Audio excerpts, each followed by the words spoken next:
Hello friend, आपके अपने channel study with Vanita में मैं आपका बहुत बहुत स्वागत करती हूँ। और आज जो मैं आपके लिए अपने लिए प्रैक्टिस सेट लेके आई हूँ आपके लिए, वो बहुत ही बेहतरीन प्रैक्टिस सेट लेके आई हूँ। आज मैं एसएससी जीडी का मैथ्स का शुरुआत करेंगे अपने हम पहले क्वेश्चन से। फर्स्ट क्वेश्चन क्या दे रखा है हमें, अनुज 20 दर्जन खिलौने 375 रुपये प्रति दर्जन की दर से खरीदता तथा प्रत्येक खिलौने के 33 रुपये की दर से बेच दिया, उसका प्रतिशत लाभ क्या होगा। बहुत ही अच्छा क्वेश्चन है, इंपॉर्टेंट क्वेश्चन आप कह सकते हो उस क्वेश्चन को। प्रॉफिट एंड लॉस का क्वेश्चन है, लाभ और हानि का। उम्मीद है क्वेश्चन आपने देख लिया होगा। शुरुआत करेंगे सॉल्व करना। उसने क्या बोला है, 20 दर्जन खिलौने 375 प्रति दर्जन की दर से। ठीक है, इसको थोड़ा समझेंगे कि जो उसने बोला है 375 रुपये प्रति दर्जन की दर। प्रति दर्जन का मतलब होता है एक दर्जन की वो बात कर रहे, तो एक दर्जन कितने में मिल रहे हैं, 375 रुपये में। ठीक है फ्रेंड, ठीक है ठीक है। और उसने क्या बोला है, तथा प्रत्येक खिलौना 33 रुपये की दर से बेच रहा है। मतलब प्रत्येक मतलब एक खिलौना, ठीक है बच्चों समझ में आए, एक खिलौना कितने 33 रुपये की दर रुपये में बेच रहा है। एक दर्जन मतलब 12, एक दर्जन में होते हैं 12, तो 12 खिलौना 375 में है और एक खिलौना 33 रुपये का बिक रहा है। ठीक है, तो अब यहाँ से बताइए, तो एक दर्जन, ठीक है, एक दर्जन की रेट रुपये, एक दर्जन मतलब 12 के 375 है। ठीक है, एक दर्जन का 375 है, तो 12 का कितना होगा, 375 गुना 12 ही तो होगा। एक दर्जन का मतलब 12 ही तो होता है, तो 12 दर्जन के कितने रुपए होंगे, 12×3। ठीक है, ये सही है। अब एक दर्जन के इतने 375 है और एक खिलौनों के 33 की दर से हैं, तो 12 खिलौने कितने के होंगे, 33 गुना 12 होंगे। 12 36 का 3 हाथ लगा, 36 और 3 36 और 3 39, 395 रुपये के होंगे 12 खिलौने। ठीक है, आपको इतना समझ में आया कि नहीं आया। देखो एक दर्जन, उसने बोला कि 20 दर्जन खिलौने 375 रुपये प्रति दर्जन की दर से खरीदता है। इसका मतलब क्या, एक दर्जन तो 12 खिलौने 375 रुपये में। ठीक है, एक खिलौना कितने का दे रहा है वो उसने लिखा हुआ है यहाँ पे कि प्रत्येक खिलौना 33 रुपये का की दर से बेच रहा है। मतलब एक खिलौना 33 रुपये का है, तो 12 खिलौने कितने के होंगे, 376 रुपये 96 रुपये के होंगे फ्रेंड। अब मुझे बताइए कितने का लाभ होगा, आप मुझे बताइए कितने का लाभ होगा। जब वो, आप लाभ कैसे निकालोगे, जो 12 खिलौने बेचे हैं और जो एक एक दर्जन की कितने रुपये ले रहा है वो 375, तो यहाँ से मैं इसको घटा दूंगी तो मुझे मिल जाएगा लाभ कितना हुआ। ये तो इसका विक्रय मूल्य हुआ ना, और ये इसका क्रय मूल्य हुआ। ठीक है, लाभ कैसे निकलता है, क्रय विक्रय मूल्य माइनस का क्रय मूल्य, ये लाभ का फॉर्मूला होता है।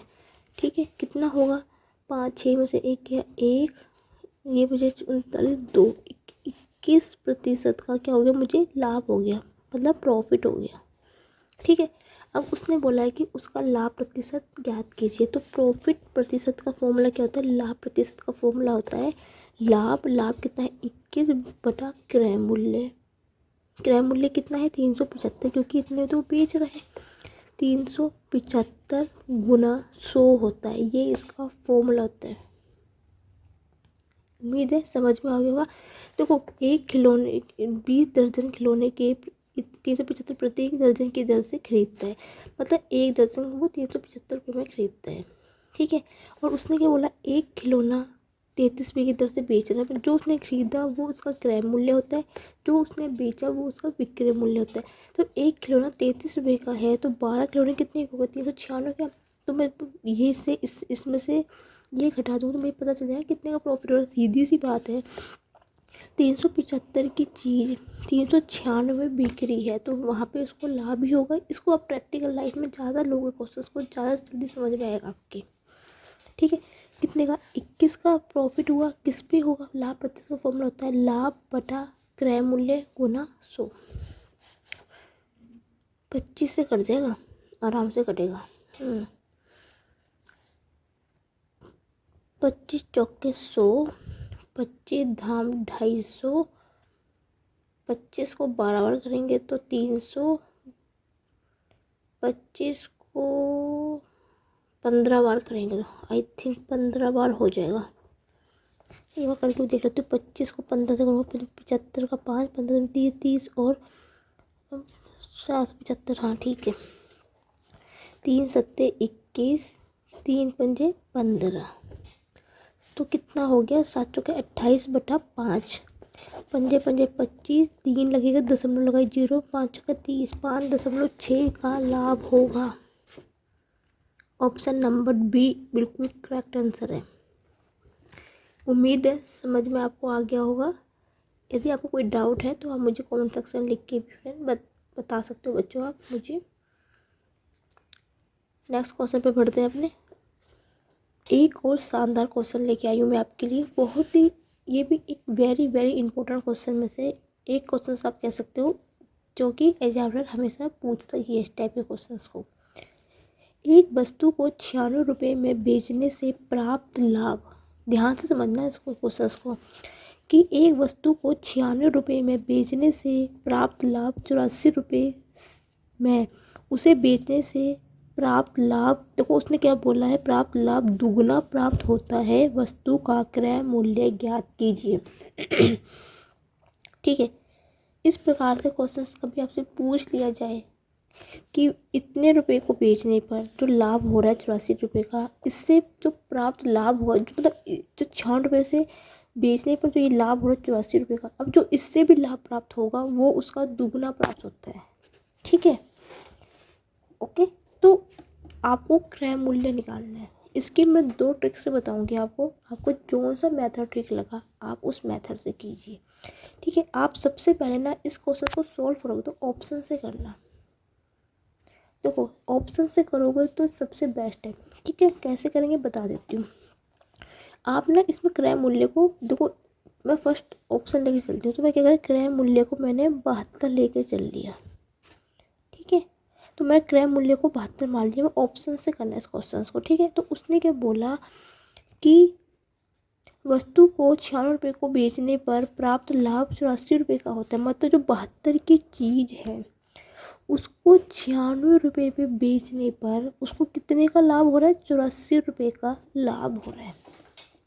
ठीक है, क्योंकि मैंने यहाँ पे क्रय मूल्य को ऑप्शन से कर रही हूँ तो क्रय मूल्य मैंने यहाँ पे 72 मान लिया बोला।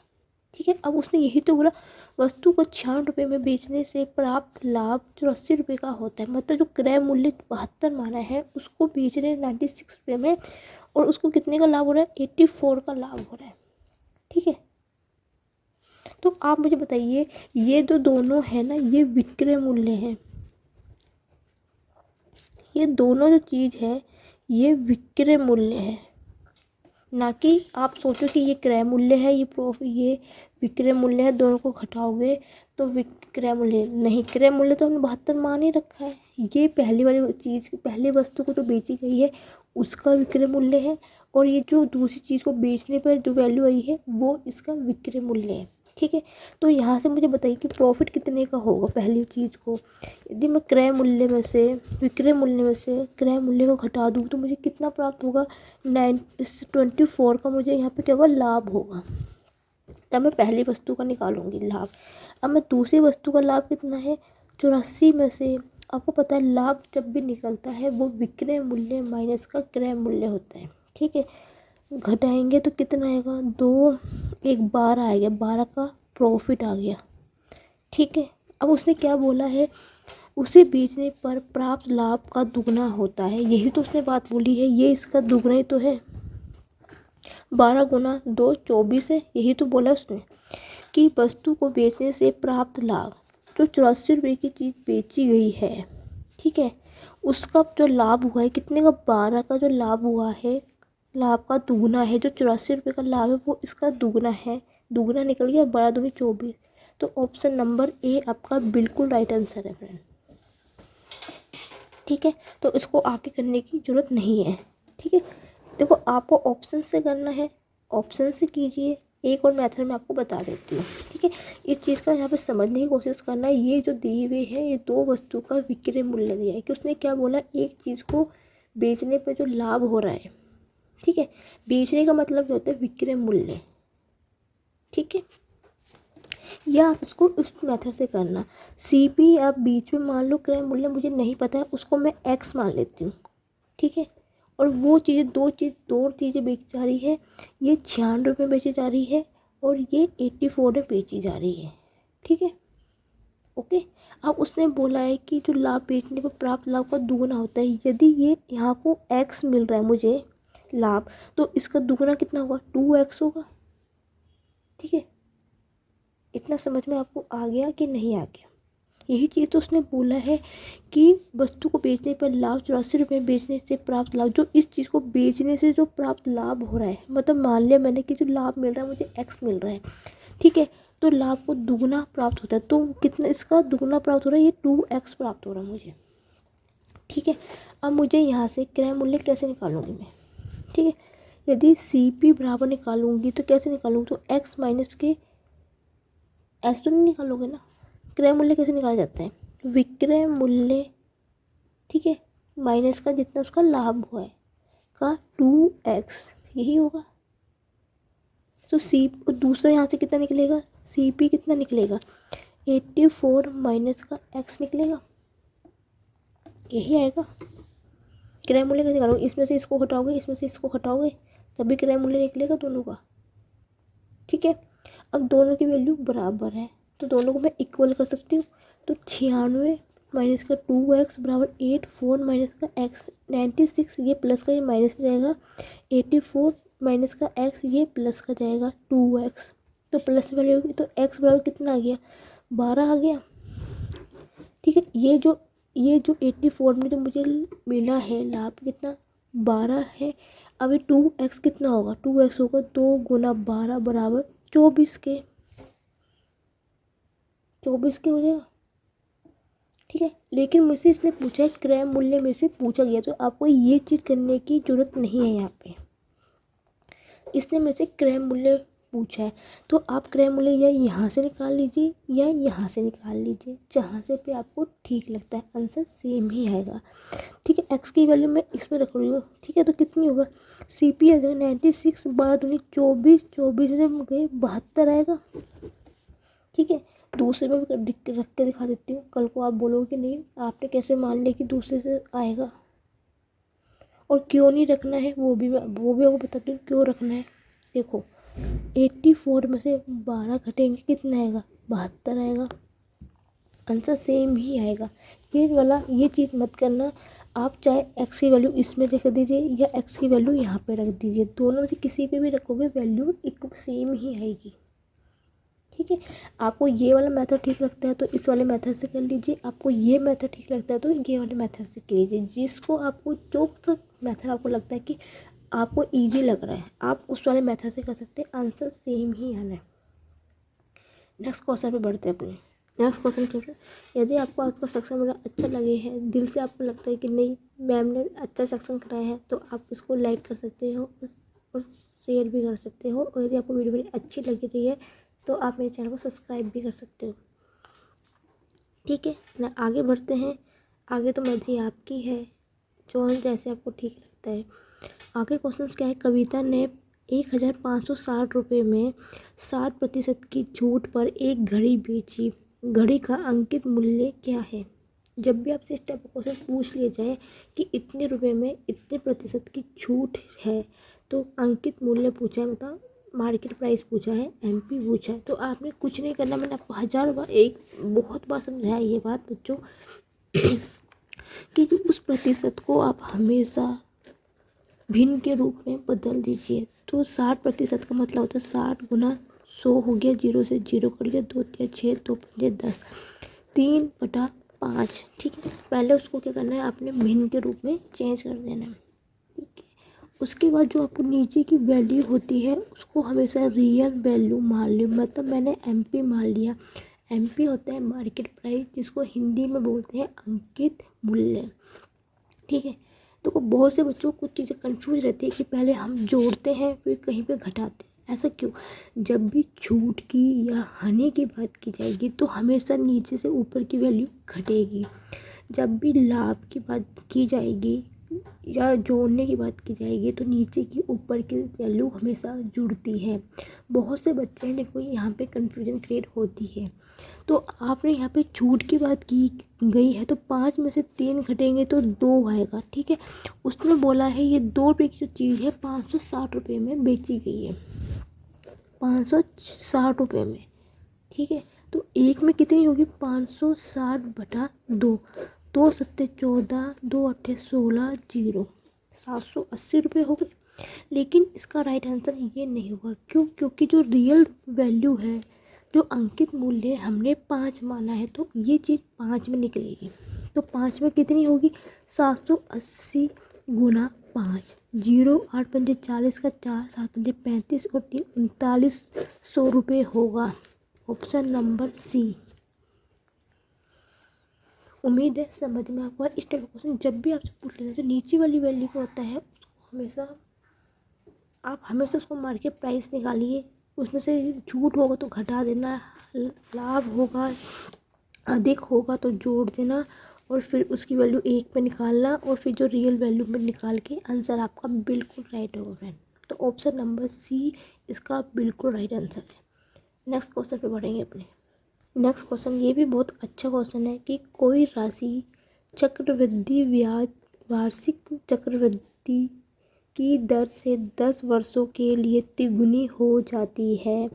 यह कितने वर्षों में 343 गुना हो जाती है? आधे बच्चे तो क्वेश्चन देख के ही घबरा जाते हैं, ठीक है। 9 से 10% होंगे जिन्होंने तैयारी की होगी वो कर लेंगे और कुछ बच्चे तो तुक्के ही मार के आते हैं, ठीक है। और सबने तो यही सोच रखा कि SSC MT SS बार तो यार उसमें तो नेगेटिव मार्किंग है तो हम तुक्के मार सकते हैं, ठीक है। इस पर मैं वीडियो बना चुकी हूँ, कभी भी तुक्के मत मार के आना।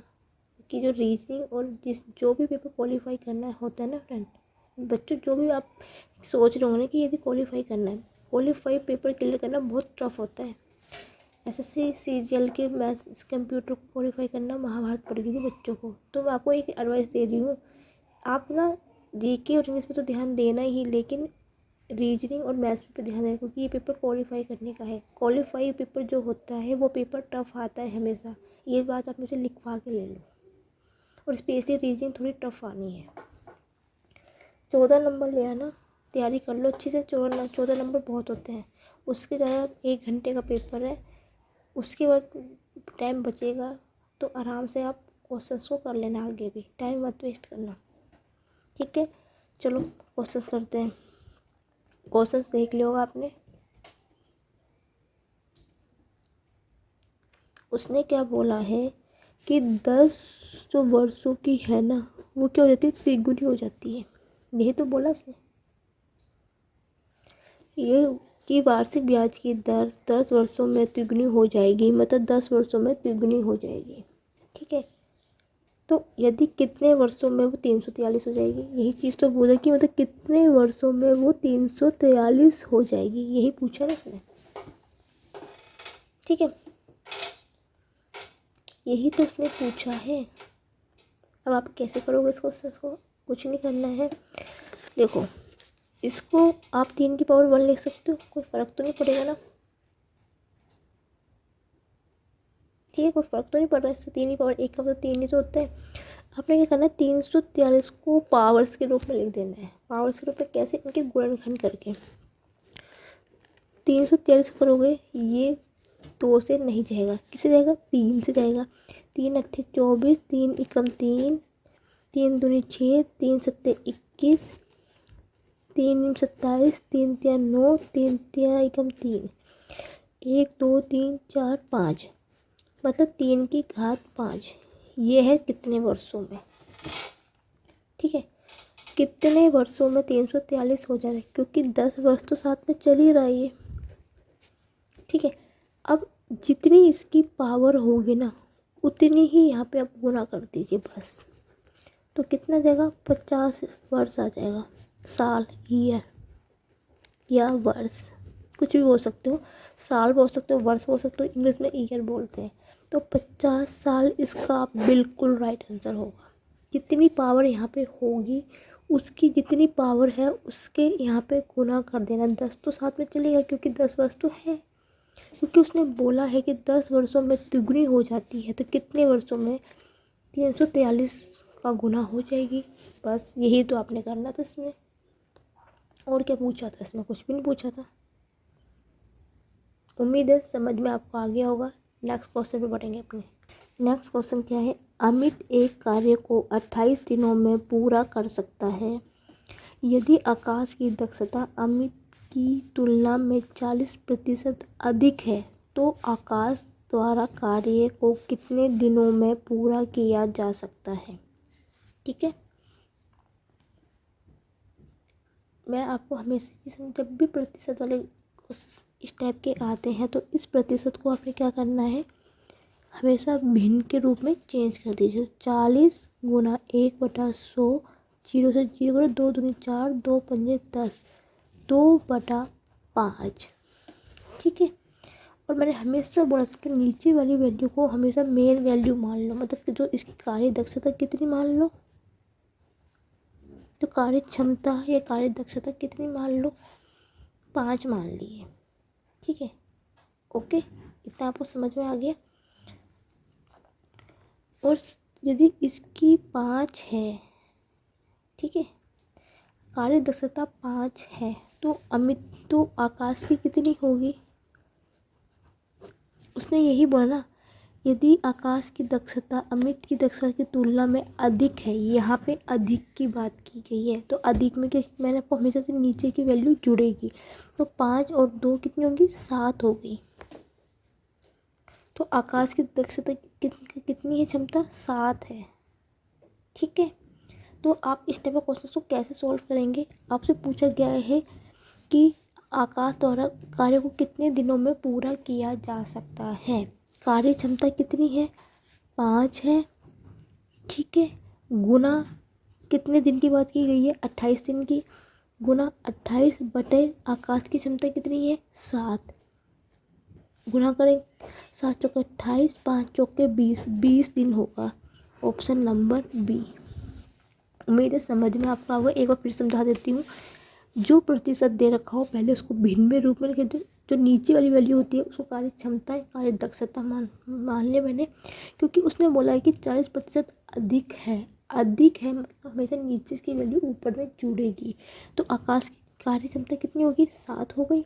मुझे निकाल लिया पूरा कार्य कितना होता है, 5 कार्य दक्षता गुना दिन बटा जितना आकाश की कार्य क्षमता है, भाग दे दूंगी उससे, आंसर आपका आ जाएगा। उम्मीद है समझ में आपको आया होगा क्वेश्चन। ये नेक्स्ट क्वेश्चन पे बढ़ते हैं अपने। नेक्स्ट क्वेश्चन क्या दे रखा है? समांतर श्रेणी 2 5 8 डॉट डॉट डॉट का कौन सा पद 56 होगा? इस प्रकार के क्वेश्चंस को कैसे आप सोल्व करेंगे? सबसे पहले आप ये देखिए कि देखो इनके बीच का अंतर सेम है कि नहीं है। 2 में से 5 गए, बचेगा 3, 5 में से 3 गए 8, मतलब इनके जो अंतर है बीच का समान है। जब इस प्रकार क्वेश्चंस आए, कोई श्रेणी हो जिनके बीच का अंतर बराबर हो, तो उसका समांतर श्रेणी का निकालने का होता है TN बराबर हो गया A+N-1 इंटू डी। ए यहाँ पे होता है पहला पद, N होता है नंबर, ठीक है, जो हमने निकालना है, डी होता है अंतर, और TN होता है जो कि पद पूछा गया है। तो TN कितना हो गया? 56। ए कितना है? पहला पद है 2 प्लस N हमें निकालना है, डी कितना? 3 का इनका अंतर आ रहा है तो 3, तो 56 2 प्लस 3N माइनस का 3, तो 56 हो गया। 3 में से 1 माइनस का 1, और यहाँ पे प्लस का हो जाएगा ये, तो 3N, तो N बराबर हो जाएगा 57/3। 3 से कटेगा ये, 57 ही आ रहा है ना, सही है। तो 3 निकम 3, 2 बचेगा 7, 27, 3 निम 27, तो 19 होगा इसका कौन सा? तो 56वां पद होगा वो 19 होगा। उम्मीद है समझ में आपको आ गया होगा। नेक्स्ट क्वेश्चन पे बढ़ते हैं।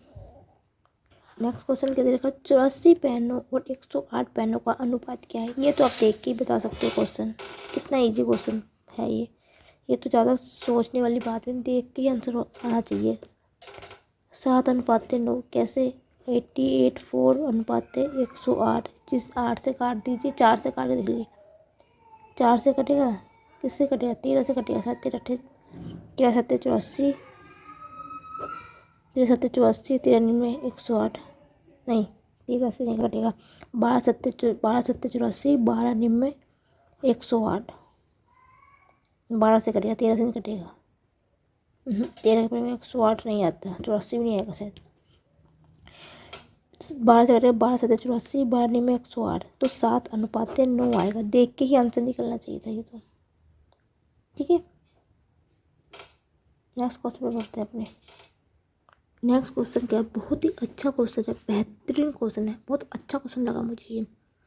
क्या दे रखा है, किसी मिश्र धातु ए और बी में तांबा और जस्ते का अनुपात क्रमशः 3:4 और 5:9 है। ए और बी में बी को 2:3 के अनुपात में लेकर एक नई मिश्र धातु बनाई गई है, सी बनाई गई है, ठीक है। तो मिश्र धातु सी में तांबा और जस्ते का अनुपात कितना है, ठीक, 2 अनुपात है, तांबा और जस्ता है, दोनों को मिला के एक नई धातु बनाई गई है सी, और उसमें आपको बताना है कि तांबा और धातु कितनी है उसमें, ठीक है। क्वेश्चंस पढ़ लिया होगा उम्मीद है आपने। शुरू करते हैं क्वेश्चंस को करना। ये क्या है, मान लो कि ये है कॉपर और ये है जिंक, ठीक है, ये है कॉपर और ये है जिंक, उसने किस किस अनुपात में मिलाया गया, पहले 3:4 में, फिर दूसरा 5:9 पे, ठीक है, यही मिलाया गया है इसमें, ठीक है। देखो फ्रेंड, यदि आप इस टाइप का क्वेश्चन जब भी आपसे पूछ लिया जाए, सबसे पहले इनकी जो मिश्रण है ना उसको बराबर कीजिए। यदि मैं इन दोनों को जोड़ूंगी तो 5 और 3 कितना होगा, टोटल कितना आ रहा मेरे को, यहाँ पे 7 मिलेगा जिंक और कॉपर का अनुपात, और यहाँ पे कितना मिल रहा है, 9 और 4 14, तो यहाँ पे ये वैल्यू बराबर नहीं आ रही, तो सबसे पहले हमें ये वैल्यू बराबर करनी पड़ेगी, ठीक है। जब भी इस टाइप के क्वेश्चन पूछ ली जाएगी, सबसे पहले जो उनकी क्वालिटी होती है, जो चीज़ें जो होती हैं उनको बराबर करनी पड़ती हैं, जो उनका मिश्रण होता है, जो वैल्यू है उसको आपको बराबर करना पड़ेगा, ठीक है। ऐसा नहीं है कि यहाँ पे 2 की गुना, यहाँ 2 की गुना कर दीजिए, ऐसा मत करना। क्यों नहीं करना, अभी मैं आपको समझाती हूँ कैसे, ठीक है। यदि मैं यहाँ पे, नहीं वैसे तो सही कह रहे हैं आप, यहाँ पे मैं 2 से गुना कर दूँ, ठीक है, स्टीमली थोड़ा सा मैंने वर्डिंग थोड़ी गलत हो गई थी, यहाँ पे 2 से गुना कर दूँ 14 हो जाएगा, और यहाँ पे 1 से गुना कर दूँ तो यहाँ पे इनकी वैल्यू क्या हो जाएगी, बराबर हो जाएगी बराबर, ठीक है। इतना आपको समझ में आया कि नहीं आया। वैल्यू ली है मैंने, दोनों का मिश्रण किया है, मतलब मिश्रण मतलब कॉपर प्लस जस्ते को जोड़ा है मैंने यहाँ पे, मतलब जिंक तांबा और जस्ते को मैंने दोनों को जोड़ते हैं, तो यहाँ पे मैंने क्या है देखा कि इनकी जो वैल्यू है, जो इनका मान है बराबर नहीं है, तो बराबर करने में क्या करा, ऊपर मैंने 2 से गुना कर दिया, नीचे मैंने 1 से गुना कर दी। अब जो इनकी क्वांटिटी है ना, जो दोनों की वैल्यू है इक्वल है, ठीक है। अब उसने आगे क्या बोला है, ए और बी को 2:3 को लेकर एक नई धातु बनाई है, ठीक है। अब उन्होंने क्या बोला, 2:3 में लेके एक नई धातु सी बनाई गई है, ठीक है। आप क्या करें, जो को लेके एक नई धातु सी बनाई गई, मतलब इस सी को, मतलब इसमें और इस पे लिया गया है, ठीक है, ठीक है। इतना आपको समझ में आया कि नहीं आया इतना, तो अब आप इसको आगे कैसे सोल्व करेंगे, कि नई धातु का अनुपात मुझे कैसे मिलेगा, सी में मुझे कॉपर और जस्ते का अनुपात आप कैसे निकालोगे, बहुत यही तो मेन पॉइंट है जो समझने की आपको ज़रूरत है। आपने क्या करना है, इस 2 की गुना, जिस वैल्यू की गुना आपने की है, जिस अनुपात में मिलाया गया है, उनकी गुना 2 कितना हो गया, 4 हो गया ये, और 1 गुना 3, मतलब जिस अनुपात में आपको क्वांटिटी को बराबर करने की जो ज़रूरत पड़ी है, उसकी गुना जो नए अनुपात आपने लिया है उसकी गुना करके जो मान आएगा, ठीक है। आपने गुना इस कॉपर में कर दो और दस्ते में भी कर दो, तो 4 की गुना यहाँ भी होगी, 4 की गुना यहाँ भी होगी, 3 की गुना नीचे भी होगी, 3 की गुना नीचे भी होगी। ठीक है,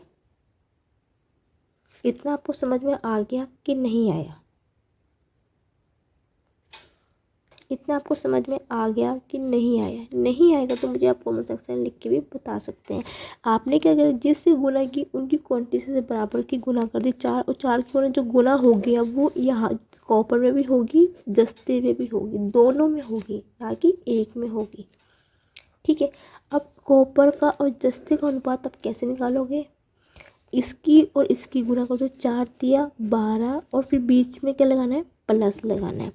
फिर इस कॉपर की गुना कितनी है? 5 दिया 15। अनुपात है जस्ते में भी करेंगे, 4 गुना 4 16 प्लस 9 दिया 27। अब इनको जो जोड़ो वही आपका आंसर आ जाएगा। 7 2 27, 6 6 12, 1 13, हंस लगा 1 3 1 4। तो किसी से कट रहा है? ये नहीं कट रहा, तो यही आपका नया अनुपात होगा और यही बिल्कुल राइट आंसर है, करेक्ट आंसर है आपका। बहुत बेहतरीन क्वेश्चन था, जिसमें बहुत से बच्चों को तो छोड़ के आएंगे, तुक्के मार के आएंगे, या कुछ क्वेश्चन बच्चे हैं जो उसको करके आते हैं। बहुत बेहतरीन क्वेश्चन था ये। कुछ नहीं करना, पहले इनकी वैल्यू बराबर करनी है। जिस संख्या को बराबर करने के लिए गुना की है उसके नए अनुपात से आपने क्या कर देनी है? गुना कर देनी है। ठीक है, फिर उसकी गुना आपने यहाँ पे कर देनी है, इनको फिर आपने गुना करके जोड़ देना है और यही आपका बिल्कुल राइट आंसर आएगा। उम्मीद है समझ में आपको आगे होगा। नेक्स्ट क्वेश्चन में बढ़ेंगे अपने हम। ठीक है, आपको कोई भी दिक्कत, कोई भी प्रॉब्लम कहीं भी आएगी तो आप मुझे कमेंट सेक्शन में लिख के बता दीजिए कि आपको कौन से क्वेश्चन पे, कहाँ पे, क्या समझ में नहीं आ रहा है। नेक्स्ट क्वेश्चन में बढ़ते हैं अपने। यदि धन का आयतन 1331 सेंटीमीटर क्यूब है तो उसके विकर्ण की लंबाई क्या होगी? ठीक है, 3D का क्वेश्चन है, मेंस्ट्रुएशन का क्षेत्रवृत्ति को चैप्टर है। मैं आपको एक एडवाइस दूंगी, इस 3D के क्वेश्चंस को आप फॉर्मूले बेस पे ही कर सकते हो। सबसे पहले आपको ये पता होना चाहिए जो विकर्ण होता है उसका फॉर्मूला क्या होता है? √3a। ए क्या होती है? यहाँ पे भुजा होती है, तो इसका मतलब क्या है? मुझे भुजा निकालनी पड़ेगी और भुजा मैं कहाँ से निकालूंगी? आयतन से। और आपको पता है कि घन का आयतन होता है भुजा का क्यूब, मतलब 1 क्यूब। हमें कितना दे रखा है? ये दे रखा है आयतन 1331। आपको पता है ये किसका क्यूब है? ये 11 का क्यूब है। ठीक है, क्यूब है। विकर्ण का फॉर्मूला मैंने आपको बताया था कि √3a होता है। ए की वैल्यू कितनी है? 11, तो 11 √3 सेंटीमीटर होगा।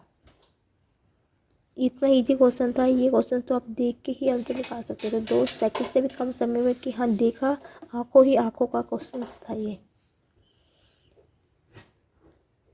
कभी भी पेपर देख के कभी मत घबराना। यदि कभी कभी टीचर आजकल क्या करते हैं, इतने तो आप ज़्यादा चालाक हो गए हैं टीचर अब, वो क्या करता है स्टार्टिंग में टफ क्वेश्चंस डाल देता है और बाद में वो धीरे धीरे करके थोड़ा टफ लेवल थोड़ा कम कर देता है।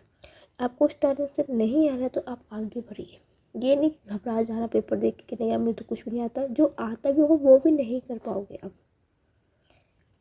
आगे बढ़ते हैं, उम्मीद है समझ में आप क्वेश्चन आ गया होगा। नेक्स्ट क्वेश्चन पर बढ़ते हैं। नेक्स्ट क्वेश्चन क्या है? यदि संख्या को 1 7 9 6 5 6 x 9 से विभाज्य है तो x का मान ज्ञात कीजिए। कैसे करेंगे इस क्वेश्चन को आप बच्चों बताइए? कुछ नहीं करेंगे।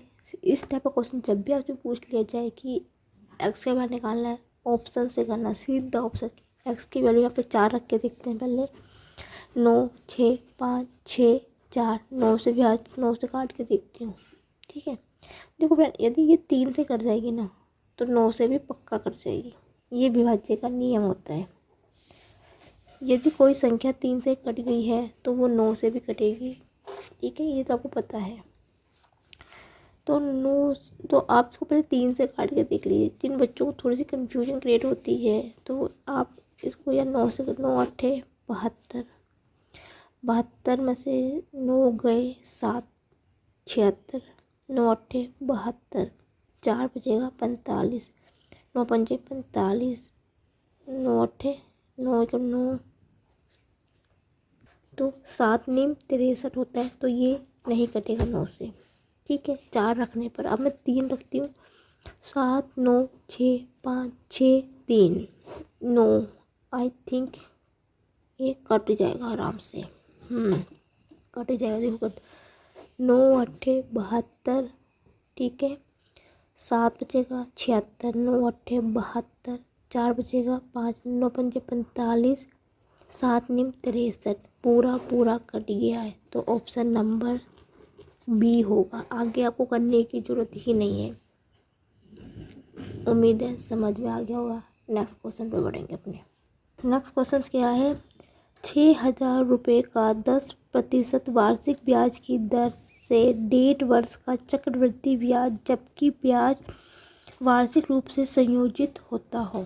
ठीक है, ये चीज़ समझ लो कि उसने क्या बोल रखा है, वार्षिक बोल रखा, अर्धवार्षिक बोल रखा, महा बोल रखा है। ये चीज़ इसमें चेक कर लेना चाहिए हमेशा। ठीक है, उसने क्या बोला है, 6,000 रुपये 10% की ब्याज की दर 1.5 वर्षों के लिए। 1.5 वर्षों का मतलब क्या है, पहला जो है ये फर्स्ट ईयर है, 1 साल है, और जो बचा हुआ आधा साल यहाँ पे हुआ, यही हुआ।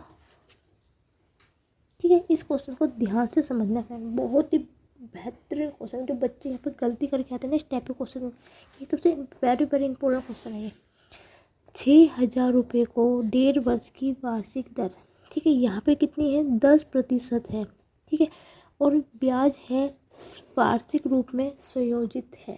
ठीक है, यदि 1 साल का 10% होगा तो आधे ईयर का आधा होगा, 5 साल नहीं, सॉरी, 5% होगा कि नहीं होगा, क्योंकि उसने 1.5 वर्ष को 10% में बोल रहे हैं। तो 1.5 वर्ष का मतलब क्या हुआ, 1 साल यहाँ पे, आधा साल यहाँ पे।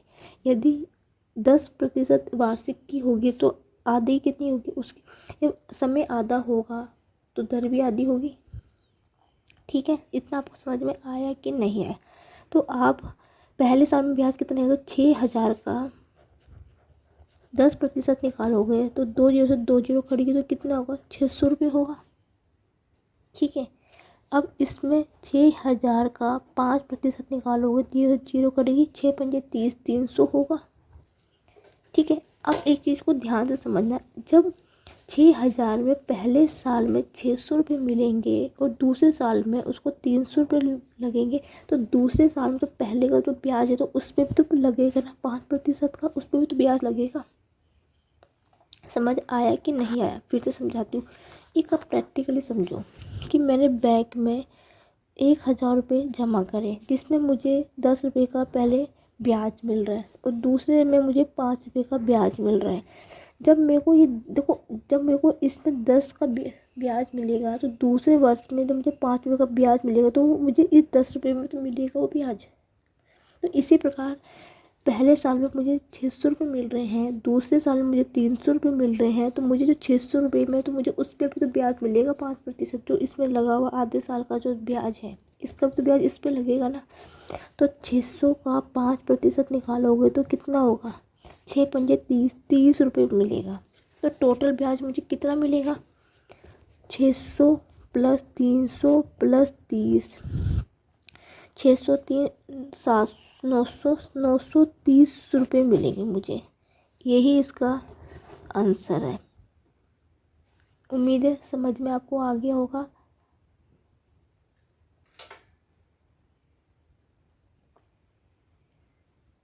ठीक है, तीनों को ब्याज को जोड़ देंगे और वही आपका आंसर है, क्योंकि उसने यही तो बोला है कि जबकि ब्याज वार्षिक रूप से संयोजित, तो चक्रवृद्धि ब्याज है जबकि ब्याज वार्षिक रूप से संयोजित होता हो, तो इन दोनों को जोड़ देंगे और यही 930 रुपये का ब्याज मिलेगा 6,000 में 1.5 वर्ष में आपको, और यही आपका राइट आंसर है। तो ऑप्शन नंबर सी बिल्कुल ही राइट आंसर है इस क्वेश्चन का। नेक्स्ट क्वेश्चन पे बढ़ेंगे अपने। नेक्स्ट क्वेश्चन क्या है, 36 49 का गुणोत्तर माध्य क्या है। ठीक है, जब भी आपसे इस प्रकार से पूछे कि गुणोत्तर माध्य क्या है, इसका फॉर्मूला होता है √AB। पहली संख्या क्या है, a है, दूसरी संख्या b है, तो √ में 36 गुना 49। 36 का 6 बाहर आ गया, 49 का 7 बाहर आ गया, 6 सत्ते 42। तो ऑप्शन नंबर बी है। ठीक है। और यदि आपसे इसका थर्ड प्रोपोर्शनल पूछ लिया जाता है कि तृतीय अनुपाती क्या है, क्योंकि दो संख्या हो तभी वो तृतीय अनुपात, इस टाइप का एक क्वेश्चन जरूर बनता है। गुणोत्तर माध्य पूछेगा, मध्यानुपाती पूछेगा, मीन्स पूछेगा, या आपको द्वितीय अनुपात तृतीय अनुपाती पूछ लेगा, या आपसे पूछ लेगा चतुर्थ अनुपाती क्या है। यदि आपसे इन दो संख्या का पूछ लिया जाता है कि तृतीय अनुपाती क्या है, तो उसका फॉर्मूला होता है b²/a। b कितना है, 49 गुना 49/36 होता है। 7 नहीं 7 नहीं कटेगा ये, ठीक है, 3 से कटेगा, नहीं कटेगा। तो ये जो आंसर मेरा सोल्व करके आएगा दशमलव में आएगा। ठीक है। वैसे तो कभी ऐसा होता नहीं कि दशमलव में कोई संख्या पूछी गई हो। ठीक है। आपको वहाँ पर कोई ऐसी वैल्यू देगा जो इजीली कट जाएगा, नहीं भी करता है तो आप इसको सीधा सोल्व करके कर देना। मैंने सिर्फ आपको बता दिया कि आपसे पूछ लिया जाए, यदि आपको पूछ लिया जाए कि कोई 3 संख्या दे रखी है, मान लो ABC दे रखा है। ठीक है। आपसे पूछा जाए कि इसका चतुर्थ अनुपात पूछ लिया, चतुर्थम अनुपात पूछ लिया जाए, फोर्थ प्रोपोर्शनल पूछ लिया जाए, तो उसका फॉर्मूला A/B बराबर होता है C/D, या A×D बराबर होता है C×B। ठीक है। मतलब यहाँ पे आप कुछ भी x मान सकते हो। ठीक है। मतलब कह सकते हो बाहर वाले पदों का गुणनफल बराबर होता है अंदर वाले पदों के गुणनफल की, या होता है पहला पद बटा दूसरा पद बराबर होता है तीसरा पद बटे चौथा पद। आपसे कोई भी क्वेश्चन पूछ लिया जाए इस टाइप का, तो आप इन फॉर्मूलों से निकाल सकते हैं। नेक्स्ट क्वेश्चन पे बढ़ेंगे अपने, और इस टाइप का एक क्वेश्चन हमेशा ही पूछा जाता है। ये जो क्वेश्चन है फ्रेंड, बहुत ही बेहतरीन, बहुत ही अच्छा क्वेश्चन, इम्पोर्टेंट क्वेश्चन है। किस प्रकार से इस प्रकार के क्वेश्चन पूछ लिए जाए आपसे पेपर में, तो आप कैसे करेंगे इस क्वेश्चन को। एक कस्बे की जनसंख्या 8,000 है। यदि पुरुषों में 5% की वृद्धि हुई और महिलाओं में 7.5 की वृद्धि हुई, फिर जनसंख्या एक वर्ष बाद 8,460 हो जाएगी, तो पुरुषों की संख्या ज्ञात कीजिए। बहुत ही बेहतरीन क्वेश्चन है, बहुत अच्छा क्वेश्चन है ये, इम्पोर्टेंट क्वेश्चन आप कह सकते हो उसको। ठीक है। तो क्वेश्चंस पढ़ लिया होगा आपने। शुरू करते हैं क्वेश्चंस को। 2 मेथड से करवाऊंगी, जौन सा मेथड आपको ठीक लगेगा उस मेथड से आप इसको सॉल्व कर लीजिएगा। मैन और वुमेन मतलब आदमी और महिलाओं की कितनी दे रखी, टोटल जनसंख्या कितनी है, 8,000 है। यही उसने बोला है। उसने बोला यदि पुरुषों में 5% की वृद्धि, मतलब आदमी में 5% की वृद्धि हो रही है और महिलाओं में कितनी 7.5 की वृद्धि हो रही है। ठीक है, यही है। ठीक है, यही उसने बोला है। वृद्धि हुई और फिर महिलाओं में इतनी वृद्धि हुई, तो फिर जनसंख्या एक वर्ष बाद इतनी हो जाती है। अभी इस चीज़ को छोड़ दीजिए, आगे की इस चीज़ को अभी आप इसको यहाँ पे रहने दीजिए। अभी हम यहाँ पे सॉल्व करेंगे इसको। फ्रेंड में 7.5 को मैं क्या लिख सकती हूँ, 5% प्लस 2.5% लिख सकती हूँ। इनको आप जोड़ोगे तो 7.5 ही मिलेगा। इसका मतलब क्या हुआ, महिलाओं में कितनी की वृद्धि हुई है, एक्स्ट्रा 2.5 की वृद्धि हुई है। महिला की जो वृद्धि हुई है वो 2.5 की ही तो वृद्धि हुई है पुरुषों के मुकाबले। मैंने 7.5 को 5% प्लस 2.5 के रूप में तोड़ के लिख दिया। इसका मतलब क्या है, आदमी की तुलना में जो औरतों की वृद्धि हुई है 2.5 की वृद्धि हुई है। ठीक है, क्योंकि मेरे से इन्होंने आदमी की पूछेगी, तो ये भी 5% है, इधर भी 5% है। ठीक है, तो 5% आदमी और औरतों का कितना हो गया, 8,000 हो गया। ठीक है, क्योंकि मुझे आदमियों की पूछी गई है ना, तो मैंने तोड़ के लिख दिया। तो मैं सिर्फ अभी इसको लूँगी 5% की आदमियों की। क्यों, क्योंकि मेरे से आदमी की पूछी गई। यदि मेरे से महिलाओं की पूछी जाती तो मैं इसको नहीं तोड़ती, तो मैं सीधा यहीं से निकाल देती। ठीक है। तो यहाँ से मान आदमी और औरतों को कितना मिलेगा, 8,000/5 होगा, ये होगा। आप मुझे बताइए बटे 5 होगा क्या, क्या होगा मुझे बताइए।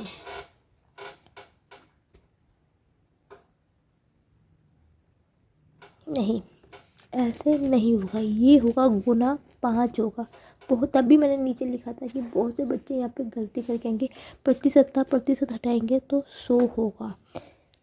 ठीक है, बहुत से बच्चे हैं जो यहाँ पे ये गलती करके आएंगे, वो चीज़ मैंने इसलिए लिखी थी। आप भी 99% यही करके आओगे। 2 जीरो से 2 जीरो कट गए, 8 पंजे 40, कितनी होगी, 400 हो गई। आदमी और औरतों का कितना हो गया, 400 हो गया। अब उसने क्या बोला है, फिर जनसंख्या 1 वर्ष बाद इतनी हो जाएगी। ठीक है, आदमी और औरतों की जनसंख्या कितनी है, 400 है। ठीक है, हो गई। तो मुझे आदमियों की निकालनी है, तो मैं कैसे निकालूंगी, तो मुझे आदमियों की निकालूंगी। टोटल आदमी और औरतों की जनसंख्या कितनी है, 8,000 है। और 1 साल बाद कितनी हो जाती है, 8,460 हो जाती है। ठीक है, ये हो जाएगी। ठीक है, आप मुझे बताइए कि ये जो मैंने किया सही है कि नहीं है। ठीक है, मैं आपको बता रही हूँ जहाँ बच्चे गलती करते हैं, क्या गलत करते हैं। ठीक है, आदमी और औरतों की 400 हो गई। ठीक है, हो गई कि नहीं होगी। अब मुझे एक चीज़ बताइए, जब आदमी और महिलाओं की जनसंख्या 400 है, ठीक है 400 है कि नहीं, आप मुझे बताइए। एक चीज़ बताइए, पहले जनसंख्या 8,000 थी और 1 साल बाद कितनी होगी, 8,460 हो गई।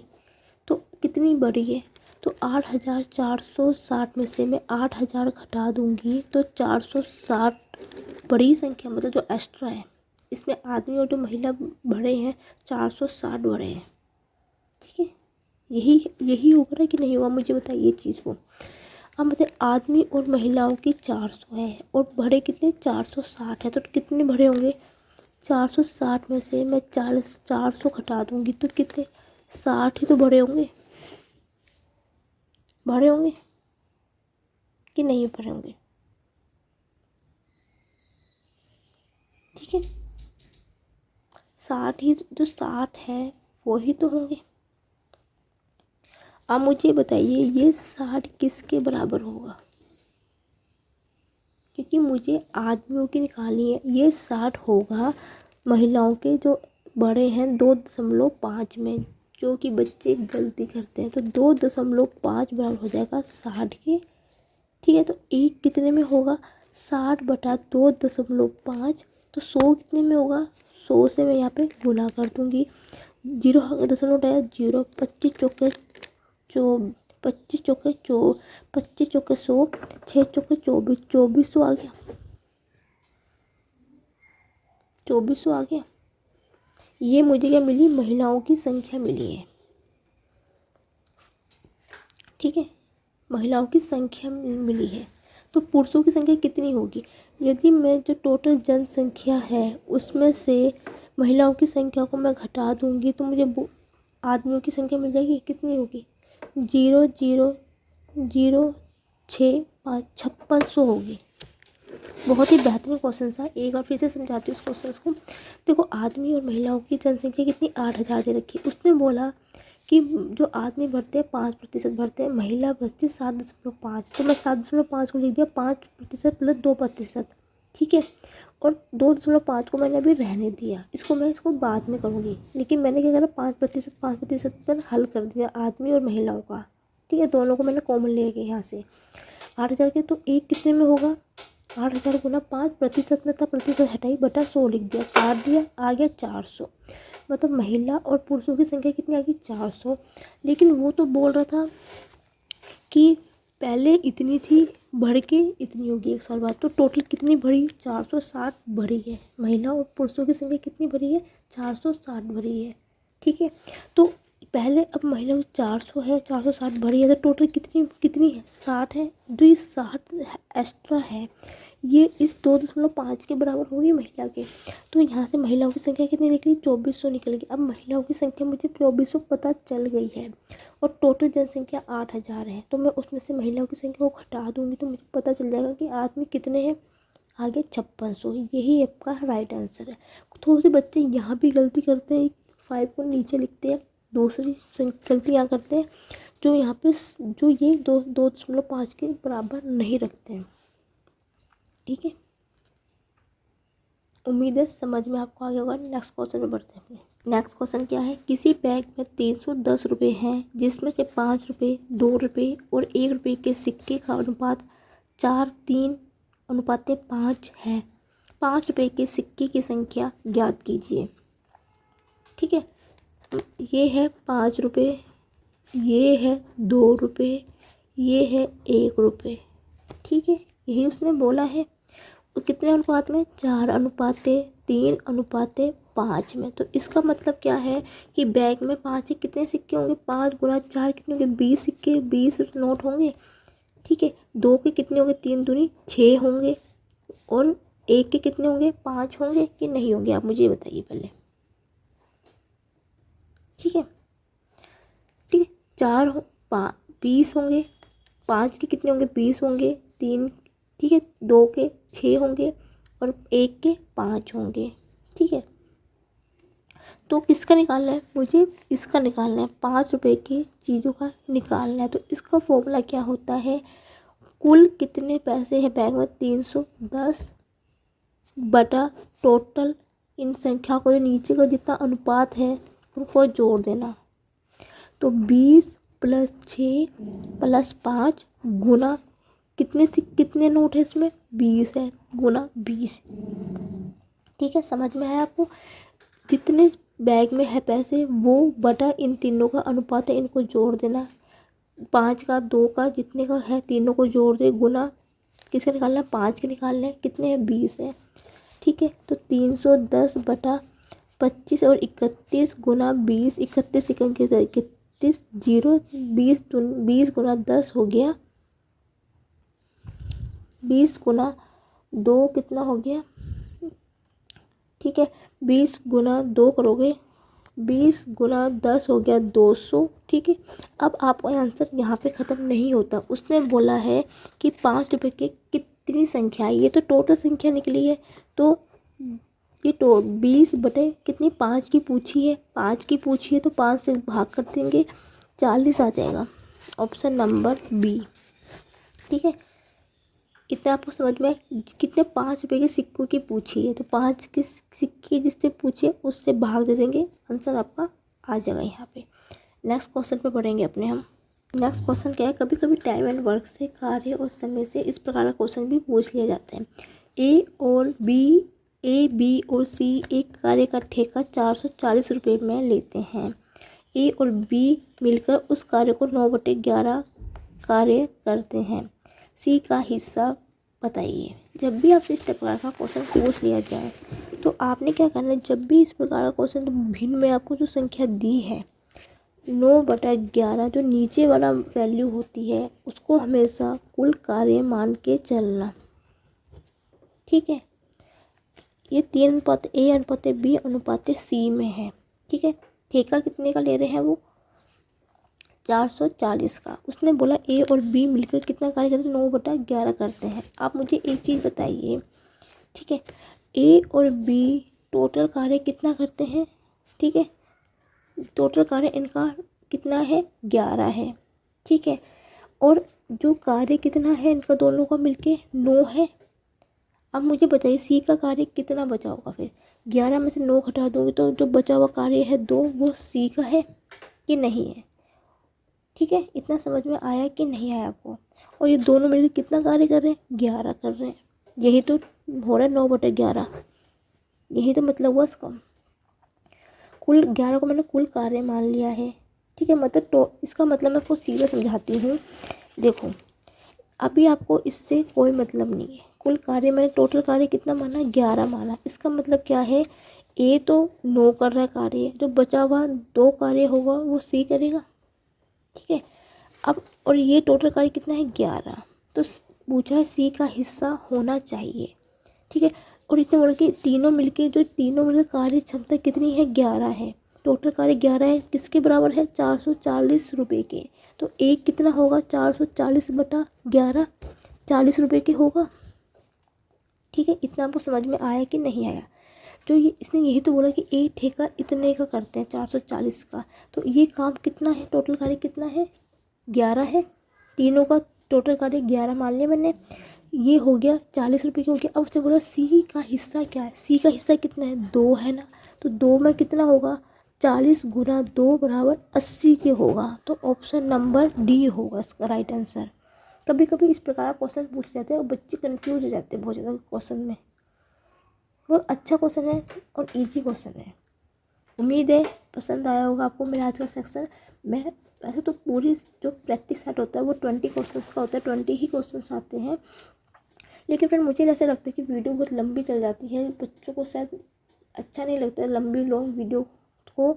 तो मैं अब कुछ टाइम से मैं 15 ही क्वेश्चंस ले रही हूँ, क्योंकि मुझे लगता है कि वीडियो शायद काफ़ी लंबी जा रही है, जिससे बच्चे और नहीं पसंद आ पाती वीडियो कि हाँ बहुत लंबी वीडियो 1-1 घंटे की 1.5 घंटे की। क्योंकि फिर मेरी वीडियो लंबी जाने का रीज़न भी यही है कि मैं आपको बिल्कुल बेसिक से समझाती हूँ। मेरा मानना ये है कि हर पॉइंट क्लियर होना बहुत ज़रूरी है।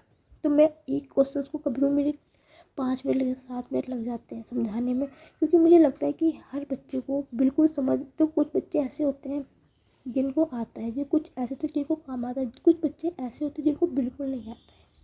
तो मेरे लिए तो सब बच्चे बराबर हैं, इसलिए मेरी वीडियो थोड़ी लंबी जरूर जाती है। यदि आपको मेरा सेक्शन आज पसंद आए तो please like my video, comment my video, share my video and thank you for watching my video. और कल की क्लास में हम एक बहुत बेहतरीन प्रैक्टिस सेट लेके आऊँगी और कल मैं आपको 20 के 20 क्वेश्चन करवाऊँगी और बहुत अच्छे क्वेश्चन आएंगे जो एग्जाम में पूछे गए क्वेश्चन है, जो हर बार पूछे ही जाते हैं इस टाइप के क्वेश्चन। ठीक है, बाय बाय, टाटा। कल मिलते हैं कल की क्लास में। Good night friend.